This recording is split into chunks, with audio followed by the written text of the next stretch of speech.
I remember when I was 5 years old, it had to be 1939. I went out behind our house in Detroit, and my uncle, Reuben English, was working with a group of people from the Works Progress Administration. The Works Progress Administration was instituted by Franklin Delano Roosevelt in 1934, and it lasted until 1943. There was a $5 billion allocation to establish jobs for the building of highways, the reforestation, and the revitalization of rural areas. It lasted until 1943 when the United States, immersed in war at the time, suspended production and manufacturing of most goods and and directed them towards military and war instruments. In 1946, after the war, they started building cars and other items, and they were manufactured after that time. But what I'm getting to is the history of the United States as far as the economic condition is concerned. The WPA, at its height, had spent about $11 billion, and they had employed over 8,500,000 people. It was a good program in that respect. However, after listening to the talking heads today on television, I got a real understanding of what had happened to America. You know, my memory in talking about 1979 and 80, I'm not really sure about domestic relations and what the United States was doing with foreign countries. I do remember that you could only buy 3 gallons of gas at one time, and you had to wait in a very long line until you got that gas. Jimmy Carter from Georgia was the president, and I believe the government loaned the Chrysler Corporation some 4% money so they could remain in business. Interest rate had climbed to about 21%. It was close to usury percentages. The moral majority, a right-wing conservative group, appointed an evangelist preacher by the name of Jerry Falwell to head that organization. And that organization infused their ideology into masses of followers.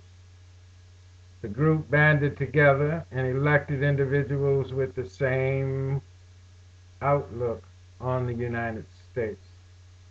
They elected people in local governments, state governments, and they finally elected old Ronnie Reagan as President of the United States. Reagan, riding on a mantra of reducing the size of government, and that attracted several individuals. But the people that it hurt the most were the underclass. He easily defeated Jimmy Carter, a one-term procrastinator, and became president. And he instituted his trickle-down economic philosophy into the debate. The economic philosophy for trickle-down money is that if you keep the people at the top of the chain rich and richer, that the money will drop down to the least of us. That philosophy is what has gotten us into the situation that we're in today. Old Ronnie Reagan, he also opened up the debate on welfare, and he handed that mess to George Bush 1, who intervened in the Middle East and started us on a down spiral in the Middle East. He dropped that into Bill Clinton's lap. Welfare reform, the Middle East conflict,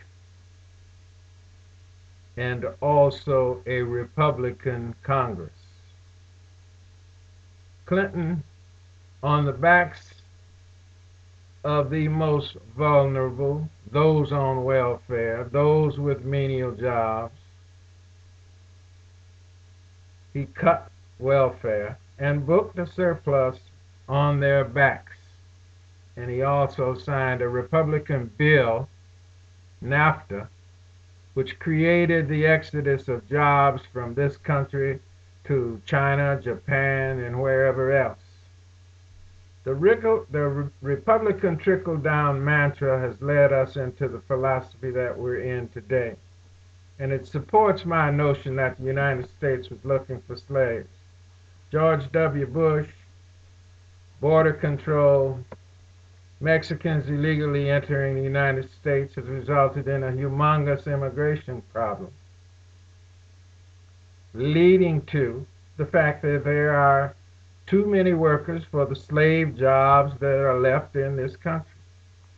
People on slave money or minimum wage jobs cannot buy homes nor cars because first, prices have skyrocketed and credit has dried up. The only thing for sale in this country is gas, insurance for cars and homes, 401 accounts, stocks and bonds, credits, satellite television, telephone service, money instruments. No products that we are building in this country. We do import most of the stuff for sale in our stores and our malls from China. People who do have jobs see prices that have skyrocketed beyond their abilities to pay. Just one old man's opinion. John McCain is accusing Barack Obama of creating a big government. I wonder where McCain has been. McCain's Republican Party has already created big government, including the takeover. The national debt of the United States of America is approaching $53 trillion, all spent by McCain's guy, George W. Bush, while he, McCain, was sitting right there agreeing 90% of the time. John McCain. John McCain. That argument won't work. Big government is here to stay.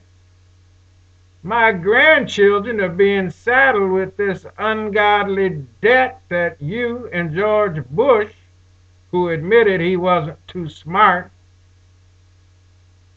both of you created this debt, with you sitting right there beside him, smiling. Just one old man's opinion. Y'all be good, you hear?